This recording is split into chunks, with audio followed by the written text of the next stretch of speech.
네. 그래서 교술관례 하나인 수호제기라는 걸 좀 할 텐데요. 왼쪽에 이 개념은 공통적인 내용이니까 좀 같이 봐두시면 좋을 것 같습니다. 자, 볼게요. 자, 일단 교술관례라는 거는 제가 어차피 정규 수업 때 만약에 그 내신 수업 때 시험 범위에 들어가게 되면 다시 설명을 해드리겠지만 교술은 원래는 그 의미 자체로는 어떤 관례냐? 교술이라고 했습니다. 술, 서술하다는 뜻이고요. 교는 가르치다 라고 해서 얘의 의미는 원래는 써서 가르치는 갈래라는 의미를 가지고 있어서 우리가 교술 갈래다 251쪽이라고 합니다. 그러면 이 써서 가르친다라고 하는 교술 갈래는 쉽게 생각하시면 됩니다. 자기가 하고 싶은 말을 문학 중에 제일 직설적이에요. 하고 싶은 말을 직접적으로 쓰는 걸 우리가 교술 갈래라고 얘기를 합니다. 다시 보면 교술 갈래라고 하는 것은 어떤 것이냐. 보통 이제 밑에 봐봐. 경험이나 깨달음 또는 어떤 사실을 직접 이야기하는 것을 우리가 뭐 교술 갈래다 이런 식으로 얘기를 합니다. 교술 갈래라고 해요. 그래서 이 교술 갈래의 대표적인 애가 사실은 뭐가 들어가 있느냐? 수필이 들어가 있다라고 합니다. 수필도 마찬가지야. 얘는 붓 가는 대로 쓰는 것. 작가가 자기가 하고 싶은 말을 쓰는 것을 우리가 수필이라고 얘기를 하는데요. 수필에는 무조건 이 두 가지가 들어가기 마련입니다. 내가 독자들한테 해주고 싶은 말이 있어. 근데 그 해주고 싶은 말이 쉽게 생각해서 교훈이야. 그 교훈을 얻게 된 뭐에 대해 쓰냐면 경험에 대해서 쓰고요. 그 경험에 대해서 내가 뭘 얻었느냐. 어떤 깨달음을 얻었느냐에 따라 가지고 나눠볼 수가 있습니다. 이런 거 우리가 뭐라고 하냐? 고전 수필이다라고 이야기를 합니다. 이해되세요? 그래서 이런 애들을 고전 수필이라고 얘기를 하고요. 그 중에서도 따지면 수필 중에서도 현대 수필이 있는 거고 고전 수필이 있는 거예요. 옛날에 쓰여진 수필을 우리가 고전 수필이라고 합니다. 근데요. 고전 수필의 양식에는 이런 것만 봐. 중심적인 거. 한문 수필의 양식으로서 논, 기, 서, 설이 있어요.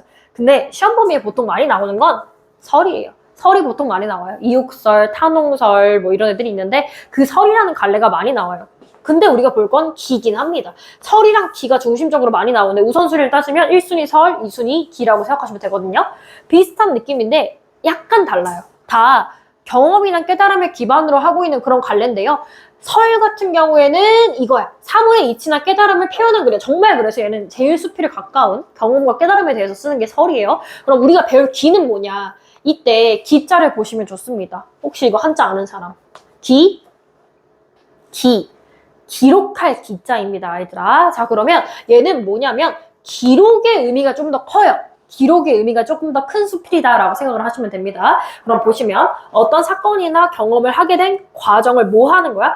기록해서 교훈이나 깨달음을 주는 거. 기록의 차원을 우리가 기라고 표현을 하는 거죠. 그래서 따지면 수필 갈래 중에 기구나 라고 생각을 하시면 됩니다. 그래서 보면 수제기라는 거 왼쪽에 다시 보세요. 250쪽에 수제기라고 하는 것은 누가 썼냐? 정약용이 썼습니다. 그래서 정약용이 유배 갔을 때 쓴 거라고 생각을 하시면 되거든요. 그래서 밑에 바로 볼게요. 제재개관.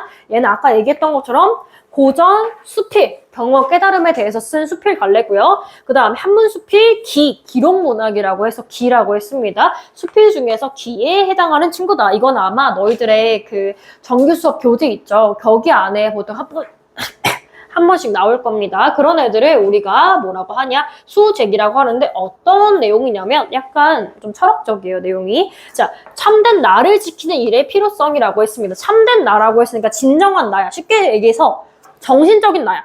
정신적인 나라고 하는 자아를 지키는 방법에 대해서 이야기하는 것을 참된 자아, 나를 지키는 일의 중요성이라고 해요. 뭐 특징을 보면 자신의 과거에 대해서 반성하는 내용이 나와요. 그러니까 너무 그 벼슬끼리만 매진했던 자기 자신을 약간 반성하는 내용이 있고요. 자문자답의 방식을 쓰고 있다. 이것도 중요합니다. 자문자답이라고 하는 게 뭘까? 스스로 묻고 스스로 답하는 걸 자문자답이라고 합니다. 이거의 양식을 쓰고 있다는 거. 그 다음에 의문에서 출발해서 깨달음을 얻는 과정을 공유해서 공감을 유도하고 있다. 뭐 이런 특징이 있다는 거고요. 쉽게 얘기해서 뭐냐? 기에 해당되는 작품이더라 라고 보시면 되겠습니다. 이해돼요? 본문은 어렵지 않으니까 본문 보면서 이야기 좀 할게요. 자, 이거는 뭐 참조하시라고 제가 좀 얘기를 할게요. 정약용의 수제기이고요. 여기서 뭐 수업 해보신 분들은 알겠지만 이런 의도로 쓴다는 걸 확인해 주시면 됩니다. 제가 연두색으로 필기하는 애들은요. 연두색으로 되어 있는 애들은 안 따라와도 돼. 똑같이 안 따라와도 되는데 참고하라고 얘기하는 거야. 형식의 차원이야. 그러니까 표현 방식이 이러이러한 애들이 있다는 걸 제가 연두색으로 쓴 거고요. 그 다음에 노란색은 일반적으로 제가 중요하게 여기는 애들을 노란색으로 썼습니다. 혹은 빨간색. 그리고 제가 여기서 쓰는 파랑이랑 빨강은 여기서 이 사람이 얘기하는 긍정적인 게 나오고요. 그 다음에 부정적인 게 나오는데 이런 의도로 썼다는 거예요. 안 따라오셔도 되고요. 참조하시면 됩니다. 따라오실 친구들은 따라오시면 되고요. 알겠죠? 제가 이런 차원에서 필기를 한다는 거 정도는 이해를 하고 계시면 좋겠다는 얘기고요. 들어갈게요. 수호제기는 사실 제목만 알아도 반 이상 아는 거라고 생각하시면 되겠습니다. 수호제기에서 방금 전에 기가 뭐라고 했지? 갈래 이름이 기였어. 수필 중에 기라고 하는 기록 문학이야. 그러면 수호제에 대한 기록이란 뜻이야. 그럼 수호제가 뭐냐? 자, 하나하나씩 볼게요. 한자가 좀 어려워요. 자, 수호는 수자가 이거 생각하시면 돼요. 수호천사 아세요? 수호라는 건 어떤 거를 지키는 걸 수호한다라고 하죠. 지킬 숫자입니다. 그 다음에 뭘 수호하냐. 이 오자는 나 오자야. 나 오자라는 건 나 자신. 나 자신을 지키는 쟤는 집제자야. 그러면 그대로 해석하면 나 자신을 수호하는 집이란 뜻이 되는 겁니다. 이런 수호제기라는 거. 그러면 나 자신을 지키는 집이라는 뜻을 가지고 있는 거기에 대한 기록이야. 그럼 수호제기를 왜 쓰게 되었느냐. 이 정약용이 자기 형이 있어요. 정약현이라고 자기 형이 있습니다. 그 형이 수호제기를 짓는 걸 보고 처음엔 되게 이상하게 생각해. 그런 내용이 나와. 옆에 볼게. 자, 기승전결로 되어 있습니다. 저랑 저번에 수업했던 친구들은 기억을 하실 텐데요. 시상전개 방식 중에 하나였습니다. 기승전결. 그래서 점점점 내용이 올라가다가 떨어지는 것을 기승전결이라고 한다고 했었죠. 어쨌든 자, 기부터 볼게요. 수호제 제목의 이름이 바로 나왔습니다. 수호제, 뭐 하는 집? 나를 지키는 집이란 뜻을 가지고 있는 수호제라고 하는 것은 체크하고 있니? 큰형님이 자신의 서재에 붙인 이름이다 라고 했어요. 정약현, 이거는 참조 차원에서 써두세요. 정약현이라고 하는 형. 자기 형이야. 이 형은 약간 미리 깨달음을 얻은 사람이라고 생각하시면 돼요. 서재에 붙인 이름이다. 나는 그 이름을 보고 의아하게 여겼어. 왜? 이런 생각을 한 거야. 아니, 나는 난데 나를 왜 지켜야 되지? 이런 생각을 처음에 한 거야. 왜 굳이 나를 지켜야 될까? 이런 생각을 했어. 그래서 나와 단단히 맺어놓아서 서로 떠날 수 없기로는 나보다 더한 게 없다. 비록 지키지 않는다고 한들 나가 어디로 갈 것인가? 이상한 이름이다 라고 생각을 해서 처음에는 뭐야? 형님은 나를 지킬 필요가 없는데 왜 나라고 하는 거야? 라고 생각을 했다는 거야. 자, 여기서 이게 교과서다 보니까 지금 교과서를 가져온 거예요. 교과서다 보니까 좀 친절하게 나와 있어. 근데 우리는 체크를 미리 딱 한다. 따옴표가 없는 나가 있고요. 그 다음에 따옴표가 있는 나가 있어. 밑에 나와 있는데 글씨가 잘 안 보일까봐 한번 딱 써놓을게요. 자, 앞에 있는 나는 여기선 좀 어렵게 교과서에서는 현상적 자아라고 얘기를 해놨는데 현상적 자아는 쉽게 생각해서 약간 육체야. 물질적인 나야. 육체적이고 물질적인 나. 현실에 존재하는 나라고 하는 몸을 여기선 나라고 표현했어. 빨간색 나로. 근데 여기서 따옴표 안에 들어가 있는 나는 뭐냐? 정신적인 나야, 따지면. 전신적인 나고 참된 나고 본질적인 나라고 생각을 하시면 됩니다. 이런 정신적인 나를 지키는 게 어렵다는 얘기야. 당연하죠. 사람 몸은 죽지 않는 이상 있는 자리 현실에 그대로 있어요. 근데 중요한 건 내 안에 들어있는 정신 놓치면 순간 딱 잃어버릴 수 있다는 얘기야. 그걸 유지하는 게 중요하다는 얘기야. 자기 자신을 지키는 일, 쉽게 얘기해서 얘들아, 자기 마음을 지키는 일이 중요하다는 얘기를 이 수필에서 하고 있다는 얘기야. 그래서 처음에는 자기가 그 뜻을 몰라가지고 형님이 왜 저런 걸 만들었지? 라는 생각을 했어요. 처음에 이 사람이 가졌던 의문을 제시를 함으로써 독자들도 왜 자기를 지키는 집을 썼을까? 만들었을까? 왜 그런 서재를 붙였을까? 라는 의문을 들게 합니다. 그래서 큰형의 서재에 붙은 소호제라는 이름에 대해서 이 사람의 의문을 제기를 합니다. 그래서 보면 자, 어떤 상황인지 볼게요. 장기로 귀양 온 이후로, 참고로 장기라고 하는 것은 포항 쪽에 있는 지방입니다. 포항이고요. 여기로 귀양 온 이후에 나는 홀로 지내며 생각이 깊어졌는데 지금 정약용이 유배와 있다라고 했습니다. 어느 날 갑자기 이러한 의문점에 대해 환히 깨달을 수 있었다. 봐봐. 아까 수필이기 때문에 뭐가 나온다? 경험하고 깨달음이 나온다라고 했어. 이 사람이 깨달음. 형님이 옳았구나. 왜 옳았구나? 라고 생각을 하게 됐냐면 이렇게 얘기를 했다. 자, 밑으로 갈게요. 어떤 깨달음을 얻었느냐? 제가 다 읽진 않고요. 중심적인 부분만 좀 체크를 할게요. 천하 만물 중에 지켜야 될 것은 오직 나뿐이다. 얘들아, 따옴표 안에 있으니까 여기서 나는 육체적인 나야? 정신적인 나야? 정신적인 나야. 그 정신적인 나는 지켜야 된다는 거야. 왜 지켜야 될까라고 얘기를 하고 있어. 자, 내 밭을 지고 도망갈 사람이 있겠는가? 그러니 밭은 지킬 필요가 없다. 얘들아 생각해봐요. 자, 이 밭이라고 하는 거는 현실적인 거야? 정신적인 거야? 현실적인 거야, 정신적인 거야? 현실적인 거잖아. 물질적인 거야. 세상에 있는 거야. 근데 이 밭은 우리가 일반적으로 우리 재산이라고 생각을 해서 지켜야 된다라고 생각을 하잖아? 근데 이 사람 생각은 아니래. 왜? 자, 밭을 지고 도망갈 사람이 있겠는가? 내 재산을, 그 밭을, 그거는 땅에 박혀 있는 건데, 가져갈 사람이 있어? 도둑질할 사람이 있어? 없어. 근데 반면에 나라고 하는 건 잃어버리기 쉽다는 얘기를 지금부터 할 거야. 그래서 형식상의 차원에서 한번 짚고 넘어갈게요. 자, 내 밭을 지고 도망갈 사람이 있겠는가 물어봤어요. 자, 저번 주에 했어요. 있겠는가 알면서 물어봤는데 내가 무슨 법이라 그랬지? 무슨 법? 서리법이라고 했습니다. 알면서 물어보는 거. 서리적인 표현이 있다라는 거 알 수 있고요. 그러니 밭은 지킬 필요가 없다. 자, 봐봐요. 자기가 스스로 물어보는 방식, 이거 스스로 자자거든요. 아까 무슨 방식을 쓴다고 했을까? 스스로 묻고 자문하고 스스로 뭐 하는 방식? 자답, 스스로 대답하는 방식, 자문자답의 방식을 쓴다고 했습니다. 그리고 뒤에 보면 이 사람이 생각했을 때 별로 지키지 않아도 괜찮은 애들이 나와요. 나열해서 쓰는 열거법 등이 쓰였다라고 얘기할 수 있습니다. 서리법, 열거법. 자, 그럼 볼게요. 다 읽지 않는다라고 했어요. 마찬가지야. 내 집을 지고 달아가는 사람이 있겠느냐. 그러니 집은 지킬 필요가 없다. 뒤에도 제가 체크하는 거 한번 볼게요. 꽃나무, 과실나무, 책, 옷과 양식 이런 것들을 다 얘기하고 있습니다. 얘네들은 뭐냐면 현실에 있어서 우리가 흔히 도둑질 당할 거라고 생각하지만 잘 생각해보면 내가 굳이 지키지 않아도 언젠간 나한테 되돌아오거나 다른 사람이 훔쳐갈 염려가 없는 거라고 생각하는 거야. 그러면 오히려 이거랑 비교했을 때 지켜야 되는 거는 그런 물질적인 게 아니라 뭘 지켜야 돼? 나의 정신을 지켜야 돼. 쉽게 생각해서 나의 이 정신을 지키지 않으면 무슨 문제가 발생하냐? 애초에 살 수가 없잖아. 멘탈이 나갔다라고 생각을 해보세요. 정신적인 어려움이 있으면 당연히 삶이 어렵잖아. 그런 얘기를 하는 거야. 천하 만물 중에서 꼭 지켜야 되는 것은 없다. 그럼 뭘 지켜야 되냐? 나를 지켜야 된다는 얘기야. 자, 그럼 봐봐. 그러나 유독 이 나라고 하는 것은, 본질적인 자아라고 하는 것은 그 성품이 달아나기를 잘하며 출입이 무상하다라고 했어요. 쉽게 얘기해서 내 마음은 잘 지키지 않고 내 마음을 돌보지 않으면 어때요? 내 마음이 힘들잖아. 그러니까 쉽게 얘기해서 얘는 가변성이 있고요. 주변에 유혹에 약해요. 너희들한테 예를 들어볼게요. 자, 시험 기간에 너희들은 맨날 고민을 할 거예요. 아, 공부해야 되는데. 아, 이거까지만 하고 할까? 이거까지만 하고 할까? 따지면 그런 나라고 하는 정신은 어디에 약해요? 유혹에 약해요. 쉬는 거. 아니면 노는 거에 약해서 내가 해야 될 일이 있는데 그거를 안 지킨다는 거죠. 그러니까 그거를 잘 지키는 게 중요하다는 얘기야. 나라는 거, 정신적인 나를. 그래서 뭐 이거는 아주 친밀하게 붙어있어서 서로 배반하지 못할 것 같지만 잠시라도 살피지 않으면 어느 곳이든 가지 않는 곳이 없다. 자, 여기서 서로라는 표현이 나왔는데요. 어떤 서로냐? 사람들이 착각을 한다는 거야. 내가 현실적인 육신이 있으니까 당연히 내 정신머리도 붙어있겠지?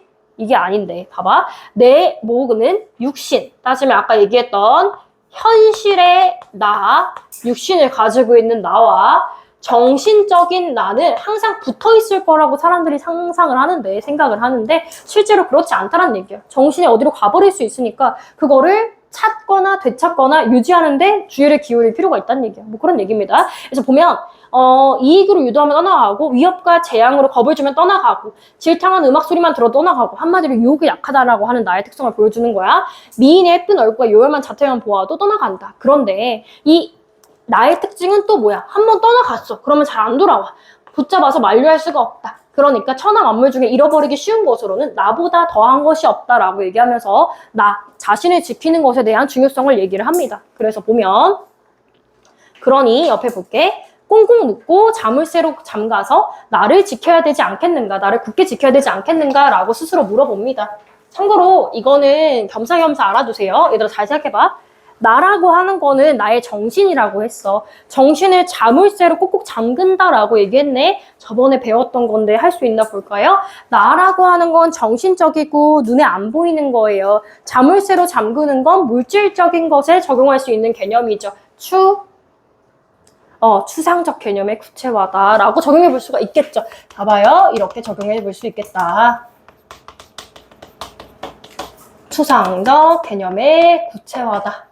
라고 이해를 하시면 좋겠다는 얘기예요. 알겠죠? 이렇게 확인해 두시면 좋겠고요. 자, 그래서 다시 보면 이 사람이 깨달은 거야. 아, 그래서 나를 지키는 게 중요하다는 걸 우리 큰형님은 먼저 알고 계셨으니까 그 수호제라고 하는 서재를 지켜가지고 만드신 거구나라는 깨달음을 얻는 장면이야. 그래서 나는, 말 잘 봐. 나를 허투루 간수했다가 나를 잃은 사람이다. 보세요. 여기서 나는 정신이겠지. 정신이 잃은 사람이다. 그러니까 난 깨달은 거야. 아, 내가 이렇게 유배를 오게 된 까닭은 평소에 내가 뭐를 지키지 않아서 내 정신을 잘 돌보지 않았기 때문에 이런 결과가 생긴 거구나 라고 스스로 반성하는 내용이야. 자, 한번 볼게요. 어렸을 때는 과거 시험을 좋게 여겨서 그 공부에 빠져있던 것이 10년이다. 마침내 조선의 벼슬아치가 되어서 사모관대 비단 도포를 입고 백주도로를 미친 듯이 바쁘게 돌아다니며 12년을 보냈다. 그러니까 12년 동안 벼슬하고 사느라 내 자신을 돌볼 여력이 없었다는 얘기죠. 그래서 그러다가 갑자기 상황이 바뀌어서 뭐 왔다? 귀양과 유배를 오게 됐다라고 했어요. 유배 얘기야. 그래서 친척을 버리고 고향을 떠나서 한강을 건너고 문경세제를 넘어서 아득한 바닷가 대나무 숲이 있는 곳에 이르러서야 멈추게 되었다. 이곳이 바로 어디냐? 내가 유배를 온 유배지. 그 독립적으로 떨어져 있는 곳에 살게 되었다는 얘기를 지금 하고 있는 거예요. 이때 나도 땀을 흘리고 숨을 몰아쉬며 허둥지둥 내 발등임수를 쫓아서 이곳에 오게 되었다. 나는 나에게 말했다라고 했습니다. 자, 그러면 이게 무슨 얘기냐? 내가 자기 스스로 고뇌하면서 나 스스로한테 말을 걸었다라는 거예요. 그래서 볼게요. 자, 너는 무엇 때문에 여기에 왔는가? 나 자신한테 물어보는 거야. 자, 여우나 도깨비에게 홀려서 왔는가? 바다의 신이 불러서 왔는가? 너의 가족과 이웃이 손에 있는데 어째서 그 본고장으로 돌아가지 아니하는가? 나한테, 정신적인 나한테 내가 질문을 했어. 그러자 나는 멍하니 꼼짝도 않고 돌아갈 줄을 몰랐다라고 했어. 그러니까 내 마음이 이미 다쳐서 돌아갈 줄을 몰랐다는 얘기예요. 그 안색을 보니까 마치 얽매인 게 있어 돌아가려고 해도 돌아갈 수 없는 듯 했다. 그래서 나를 붙잡아서 함께 머무르게 되었다. 즉 나는 유배의 시간 동안 뭘 가지게 되었느냐? 내 자신의 정신을 돌보는 기회를 가졌다는 얘기예요. 그래서 뭐 나와 함께하게 되었다. 여기에 머무르게 되었다라고 하면서 자기 자신을 돌보면서 자기가 깨달은 게 있다라는 거죠. 그래서 바에 보면 이 무렵 내 둘째 형님, 여기서는 정약전이라고 하는 둘째 형님도 있어. 이 둘째도 잘 몰랐어. 나 자신을 돌봐야 되는 거야. 그래서 그 나를 잃고 남해에서, 그러니까 자기 형님도, 둘째 형님도 귀향을 간 거지. 나 혹시 나를 붙잡아 그곳에 머무르게 되었다라고 했습니다. 다시 보면 결과적으로 이거야. 아, 우리 큰 형님이 옳았구나. 정신을 가다듬는 것이 되게 중요한 것이었구나라는 걸 깨닫는 장면이야. 큰 형님만이 나를 잃지 않고 안전하게, 편안하게 수호제에 단정히 앉아 계셨다. 그러면 형님은 모두 안 갔을까? 유배도 안 가고 자기 자신을 잘 지킨 사람으로 남아있겠다라는 얘기지. 그래서 본디부터 지키는 바가 있어 나를 잃지 않으신 때문이 아니겠는가. 이것이야말로 큰 형님이 자신의 서재의 이름을 수호, 자기 자신을 수호하다라고 하는 이름을 붙이신 까닭일 것이다. 일찍이 큰 형님이 말씀하셨다. 아버지께서 나의 자, 이거는 어휘 문제예요. 나의 자, 나의 호나 자라고 하죠. 나의 다른 이름을 뭐라고 지으셨냐면 태연이라고 하셨다. 태연의 의미에는 뭐 고요하다의 의미도 있습니다. 그래서 나는 홀로 나의 태연을 지키려고자 이 서재 이름을 수호라고 하였다 하면서 형님께서 이 수호를 지킨 이유, 수호를 만든 이유에 대해서 얘기하시면서 그러면 그 이름, 지은 뜻을 말씀하신 것이다. 그래서 큰형님이 나한테 뭐라 그랬냐면 맹자의 말을 인용을 해서 얘기를 합니다. 맹자께서 말씀하시기를 뭐 당연한 얘기지만 철학자의 이야기를 들어서 얘기를 했기 때문에 신뢰성과 그 믿음이 높아진다. 뭐 이렇게 얘기할 수 있습니다. 자, 맹자가 말씀하시기를 맹자가 뭐라고 했냐. 공자왈, 맹자왈. 자, 무엇을 지키는 것이 큰일인가? 서류적인 표현이야. 뭘 지키는 게 중요할까? 아까 얘기했잖아. 얘들아 봐봐. 이 내용 전반에서 하고 싶은 말은 뭘 지키는 게 중요하다? 어떤 나? 정신적인 나를 지키는 게 중요하다는 얘기야. 그래서 나를 지키는 게 가장 큰일이다 라고 했었는데 참되도다 그 말씀이요 이렇게 얘기했어요. 그러니까 맹자의 말이 옳았다라는 거죠. 나 자신을 지키는 게 중요하다. 그래서 결과적으로 정의하면 이 수필의 주제, 이 기의 주제는 이거예요. 어떤 나, 참된 나. 여기서 얘기하면 본질적인, 좀 어렵게 할게요. 본질적인 자아라고 하죠. 나의 원래 정신적인 모습, 본질적인 자아를 지켜내는 것의 뭐에 대해서, 중요성에 대해서, 내 자신을 지켜내는 것의 중요성에 대해서 이야기한 작품이구나라고 생각을 하시면 되겠습니다. 그런 의미고요. 그래서 내 생각을 써서 수호제의 기문, 기록문으로 삼는다라는 의미예요. 그래서 그런 내용의 수호제기입니다. 그래서 뭘 기억하시면 되냐? 기라고 하는 수필의 양식으로서 쓰고 있다라는 거 하나, 이거의 내용, 자기 자신의 정신적인 본질적인 자아를 지키는 것의 중요성에 대해서 독자한테 얘기하려고 했구나 라고 생각을 하시면 되겠습니다. 알겠죠? 학교 시험에는 이게 안 들어가는 학교도 있을 거예요. 근데 교술관례 차원에서 원래 알아둬야 되는 기본적인 내용의 수필이다라고 생각하시면 됩니다. 왜냐면 이게 연기작품도 나온 적이 있어서 얘기를 하는 거예요. 알겠죠? 그래서 확인을 좀 해주시면 좋겠습니다. 네, 보시면 좋겠고요. 여기까지 해서 마무리할게요. 마무리하고요. 자, 우리 아이들 오늘 테스트를 본 거 봤는데 일단 공지사항 하고 얘기하고 마무리할게요. 자.